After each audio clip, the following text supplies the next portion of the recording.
Hello, and welcome to another exciting edition of Hidden in the Universal Vault. I'm Ron, your host, and I'm welcoming you to my review of 1982's Cat People. Now, for those who don't know, Cat People, as I said before, was released in 1982, and this is actually a remake to a 1942 film under the same name, Cat People, produced by Val Lewton.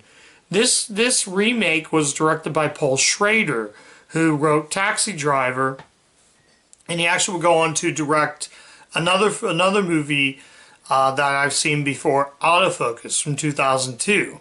But I never actually saw another movie made from this director. I believe he made American Gigolo before he made Cat People. So, like I said, the movie stars Natasha Kinski. This also has Malcolm McDowell, John Hurd, and Annette O'Toole. And this is supposedly it says on the trailer it's an erotic thriller. And while I don't necessarily want to call it that, no, it says an erotic fantasy. I count this more of a thriller / horror movie. And to be honest, it really has no relation to the original Cat People, despite it being a remake. So, out of everything, out of what I've said about this, and I'm going to tell you right now, I never seen the original Cat People, so I'm not sure if that original is better than this. But yeah, so I'm judging this as a movie. I'm pretending and leaving the original beside and judging the film as a film.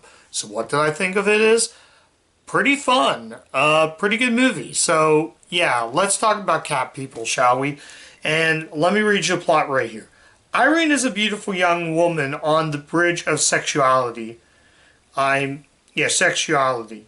She discovers love for the first time and only to find that the explosive experience brings it tragic consequences.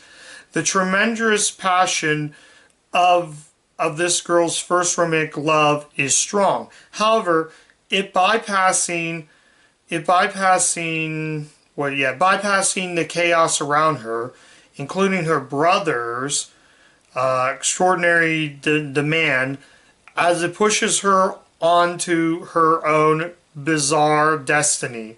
With a style as timeless as myth, Cat People is an erotic fantasy. Yeah, the back of the DVD says that as well. Of the passion and terror that surrounds this girl's first love. Desire, passion, blood. Her lust transforms her into one of the Cat People. Yeah, this movie, the back of the DVD says it right there, so you get what you get. So, right off then, we get this really cool reds and colors, and the film starts with the two of them at the airport as they're heading down to wherever they're gonna go. I'm not sure where. I want to say Brooklyn. I could be wrong. So they had that. Enter three zookeepers: John Hurt, Ed Begley Jr., and Annette O'Toole. They are zookeepers at this zoo. So right off the bat, craziness does happen. So at first at first, we get McDowell, who plays a man named Paul. I don't know if it's relation to, I don't know if the director named it Paul because his name is Paul Schrader. Maybe that could be it.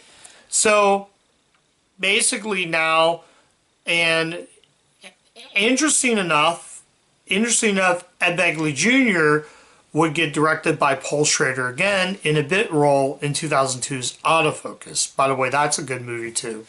So, I give Paul Schrader credit for trying to do a horror movie, but this movie isn't really as much horror. As I said, the back DVD says erotic fantasy. So, right, again, and basically John Hurt falls in love with Irene. And if you don't know who Natasha Kinski is, and I didn't know this until I went online, her father was Klaus Kinski. He was a German actor, in Germany. So I was like, yeah, that's interesting. So It's really hard to explain. You just would have to watch it. It gets banana bunkers and it just goes off the wall. The cinematography is great. The gore count, they use practical effects in this movie and not so much like CG. Keep in mind they use a real panther in the movie, which I think is really cool. So then, like I said, it's all shoved out of the way, and it just goes into eroticness with this movie. It literally shies away from not having a problem with, let's just push the fear and the horror element and just make it an erotic film. And I love the fact the transformation's great. They didn't copy Werewolf in London, though I did feel a little bit of a Werewolf in London with the transformation and all.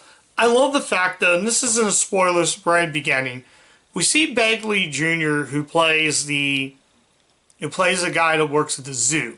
So they feed all the animals except they get to the leopard. So he puts on this arm claw, and he's like pushing that, and all of a sudden the leopard just grabs on his arm and just starts munching on it. Basically, you can hear like the crunch. You can hear the crunch in it, and just like they yank the arm and you can see like blood come out. It's like, dang, that is nuts. Or especially like, I love the fact that it's not totally going off the rails and nude. Although it's interesting, the one scene, I love like the dark, the lighting, and we see Kinski's character, Irene. So Irene is basically she knows she is going to turn into a leopard or cat or whatever you want to say, but she's like sleeping in bed with John Hurt's character, so she walks out. You can see that she's like getting ready because she's going to turn into that. So it shows her basically she takes off all her clothes, but then all of a sudden, I'm not going to get into that, but you know what I mean by, because she knows, I'm going to get turned into one soon. I thought at first they were going to spare, basically they were going to kill John Hurt, but there's been times where she spares his life, basically. So he eventually, Hurd and O'Toole, she plays another zookeeper. So the Malcolm McDowell's trying to, his character Paul, he's trying to tell her to get revenge because he jumps out and he basically dies. Though it's weird how when they amputate the leopard, and you could tell a lot of the blood, and eventually the arm comes up and this like big gas comes out. Like, you think he was going to be dead, but no, doesn't. This movie, like I said, just goes off the wall. Like, I thought at first the scene where O'Toole's character is just, she's taking her jog, I thought, oh, well, the leopard's going to get her. No, a dog does. So she goes to the, I assume she goes to the gym, and all of a sudden she hears that happen, so she jumps right in the water. As soon as she hears that leopard, turns out it's Irene. So her brother, by the way, they're brother and sister, I forgot to mention. So her brother is telling to get revenge on these people. Get back at these people. So I think I already mentioned most of what I'm going to say. So eventually the tables do turn and the pendulum sure does swing. Pendulum swings. I wouldn't necessarily say that, but I want to talk about the score, and then I'll eventually get into cinematography. Although, interesting enough, this is actually produced by Jerry Bruckheimer before Jerry Bruckheimer. So the score is actually done by Giorgio Moroder with the song, I forget what the song is called, Cat People, I forget the actual song. It was called Cat People, and David Bowie sings it's such an amazing song. I mentioned that song in my review of Inglourious Bastards, but it actually came from Cat People. That's where the song, and the song's incredible. If you never listened to it, it's probably maybe my favorite David Bowie song. And just, man, what a piece of filmmaking. I loved everything about this movie. Though, I will say, there are a few gross out moments in the movie. Like, the scene where McDowell, he's transferred back into human, but all of a sudden he pulls himself up. And he eats something like slimy. He literally does that, and I was already almost grossed out. But those are very few, those are very few gross scenes. With a movie that I think has that sort of, this is the reason why I love 80s horror. Not necessarily say it's a horror movie, but so I include this movie in the spooky season because I just wanted to cover this movie. I also have the laser disc of this. It's actually framed, but I have no idea where that's at. So, like I said, I do own this on Laserdisc, and I have that Laserdisc frame because I love that artwork.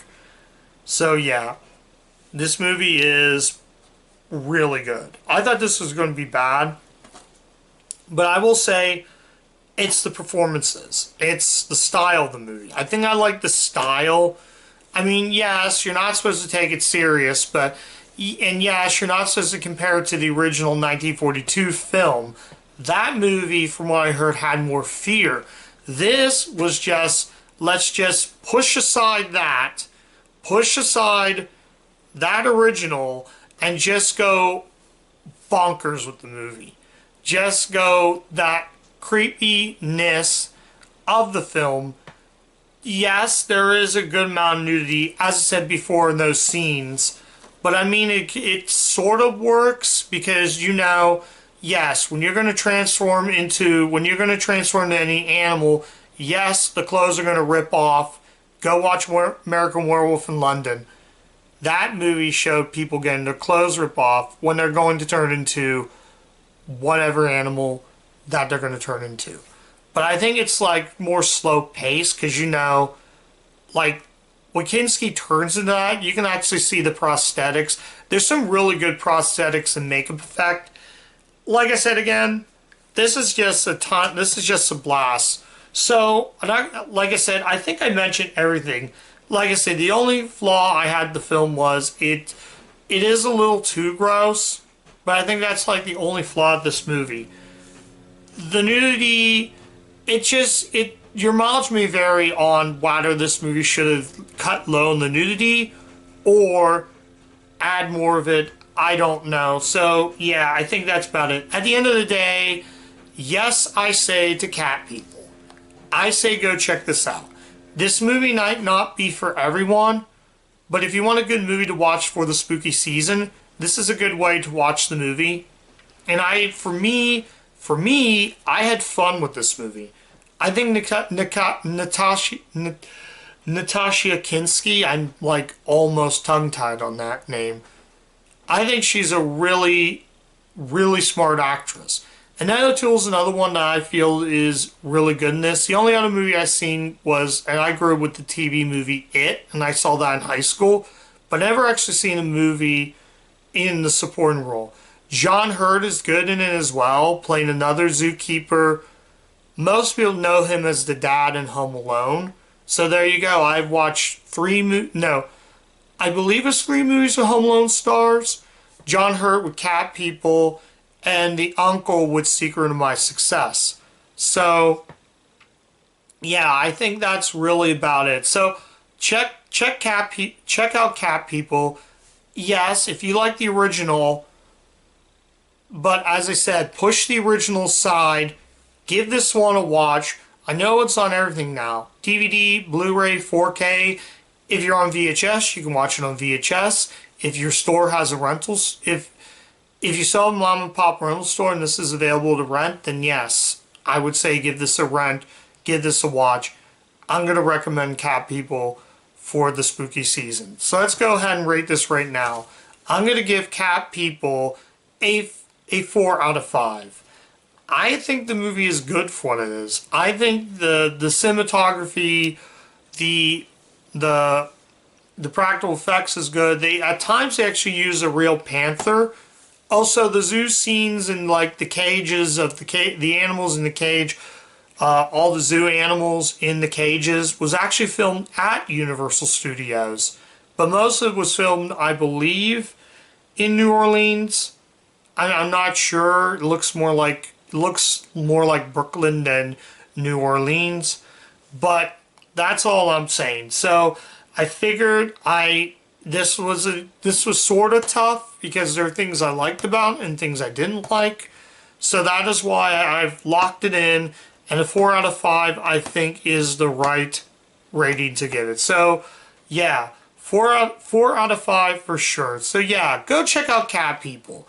I think for a movie like that, and I think it's a ton of fun for what this movie is trying to be. So even like I said, if you've seen the original but think this doesn't look right up your alley, then yeah, you'll probably like the original. But for somebody who's never seen the 1942 original, I still think this one is really good. It's a strong movie from a weird director like Paul Schrader. So yeah, so there you go, guys. That's my review of Cat People.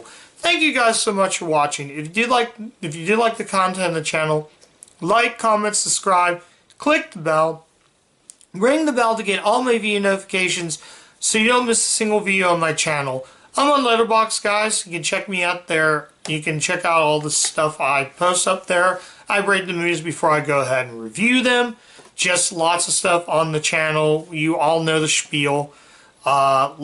Like, comment, subscribe, click the bell, and ring the bell to get the video notifications.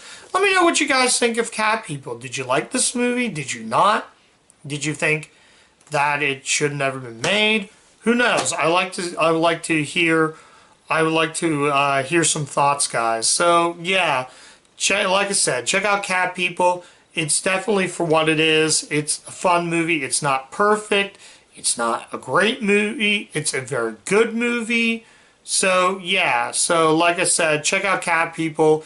It's definitely worth watching. So that's it, guys. And as always, keep watching those Universal movies.